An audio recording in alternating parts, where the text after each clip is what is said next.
"Behold, your Lord said to the angels, I am going to place a vicegerent on earth." The Arabic word is khalifa. It means a representative or an emissary of mine. "And they said," the angels said, "Will you place therein one who will spread corruption and shed blood, while we celebrate your praises and glorify your holiness?" And God said, He said, "Truly I know what you do not know." See, that's the verse that hooked me. That's the verse that caught my attention. That's the one that kept on making me read the story again and again and again. Because listen to the way it begins. "Behold, your Lord said to the angels, I am going to place a representative of mine on earth, a vicegerent of mine, an emissary, one who acts on my behalf." I thought, that's not the way it goes. You're not supposed to be placing man on earth in some positive role.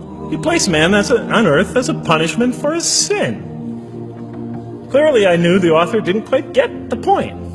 But still, it was an amazing line. But then I come to the next line, and it says, "And the angels say, will you place therein one who will spread corruption and shed blood, while we celebrate your praises and glorify you?"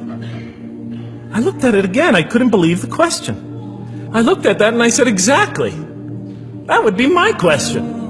Why would you create this being, supposedly for some positive role, when he's capable of doing tremendous wrongdoing? When he could spread corruption and shed much blood? Why would you create this violent and pernicious creature when you could create angels? As the angels clearly say, while we, the angels, celebrate your praises and glorify you. They were asking one of the most fundamental questions in the entire history of religion. Why create you, man, this utterly fallible creature, this creature who could rebel against God's will, who could do such tremendous wrongdoing, who could wreak havoc like no other creature on earth, when you can make them angels? That whole question, everything that I ever thought, everything that I ever experienced, everything that I ever knew was in that question. It was as if the author took my life and wanted to pick out exactly the right question to humiliate me, to provoke me, to anger me. Why create man, this most destructive and violent creature, when you could make them angels? And then look at the answer. And he said, God said, "Truly I know what you do not know." You know, in modern parlance, we would say, "I know exactly what I'm doing." I read that and said, what? You know what you do not know? You know exactly what you're doing? Well, please inform me. Tell me what you're doing. You can't just get off that easy. You can't just tell me you know exactly what you're doing. Not after what I've been through. Not after you made me this way.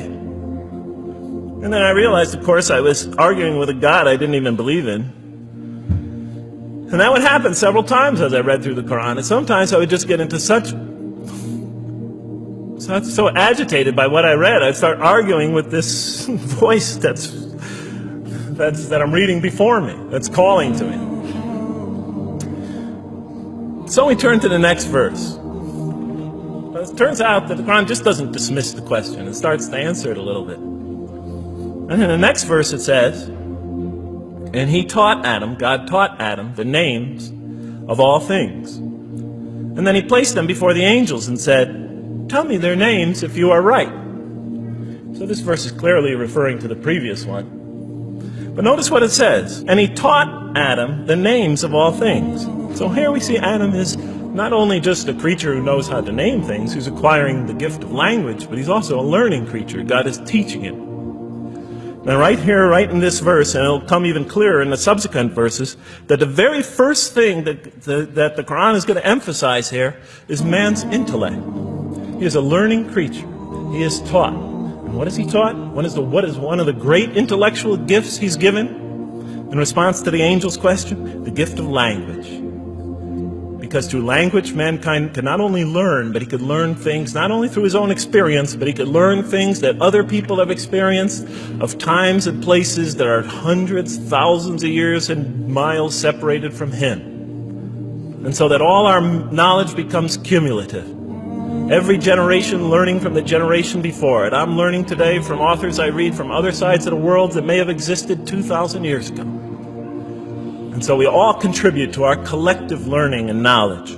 And so what I'll see later in the Quran, And the Quran will emphasize this again and again and again. Like in one verse it says, read in the name of your Lord who created a man out of a tiny creature that clings. Read, it commands the reader. For your Lord is most bountiful. Why is he most bountiful? What great gift did he give you? For he taught man the use of the pen, and through it taught him what he otherwise could not know. And he taught Adam the names of all things. And then he placed them before the angels and said, tell me their names if you are right. Okay, you have this objection you have this natural question about this creation of mankind. Here, this mankind is this human being, this human creature is a learning creature. He has many intellectual gifts. Here, I'm going to place these things before you. Tell me their names if you are right about man.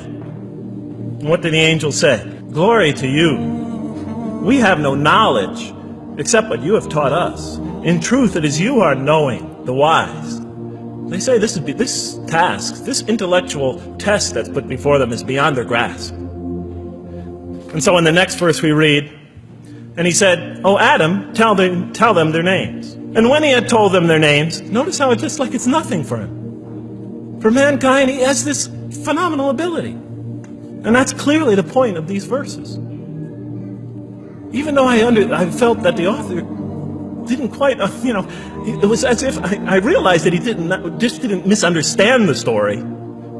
He was taking one of the great stories in the history of humankind, one of the fundamental greatest stories in the history of mankind, and molding it and using it as a vehicle for an entirely original message. And God said, did I not tell you that I know what is unseen in the heavens and the earth? And I know what you reveal and what you conceal? In other words, didn't I tell you I know exactly what I'm doing? I looked at that. What question what did they reveal and what did they conceal? Why are you all looking at me like that? You're starting to scare me. You're all looking very serious. Am I losing you? Wow. Okay. So, they revealed the sinister and evil propensities of man. But what did their question conceal? And all you have to do is think about it for a minute.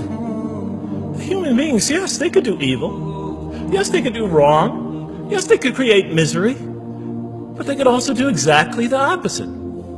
They could choose to do evil. They could choose to do tremendous good. They could choose to do tremendous violence. They could choose to show tremendous compassion. They could choose to live by falsehood. They could choose to live by the greatest truths. So we go on to the next verse. And behold, we said to the angels, bow down to Adam, and they bowed down. But not so Iblis. Iblis is like the father of Satan. He refused and was arrogant. He was of those who reject faith. An interesting statement. And notice why Iblis does not bow down. He refuses because he was arrogant. You know, we often hear what's the root of all evil? In the West, it's always money, greed, etc. Here the Quran says seems to be saying that the root of all evil is not always material wants. It's not always money, it's not always greed. At the heart of evil is arrogance. Putting yourself above all others. Of assigning to yourself special priority and neglecting the rights of others. O Adam, dwell you and your spouse in the garden, and eat freely thereof what you wish. But come not near this tree, for you will be among the wrongdoers. Then they make the mistake. But Satan caused them to slip and expelled them from the state in which they were. And we said, go all you down, some of you being enemies of others, will be adversaries of others. Some of you will be adversaries of each other, and on earth will be your dwelling place and provision for a time.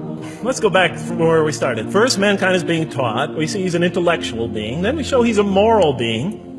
Moral being means he's a being that's going to have to make choices. And then God gives him this choice. It's not a huge deal. It's not the gravest sin in the history of humanity by any means. It's minor by any standards. They make it, though. We see that God originally intended to put man on earth as his vicegerent. When does God finally put him on earth? What signals that he's ready to begin? He makes his first independent choice. It's not the worst deed in the history of humanity. It's minor on anybody's scale.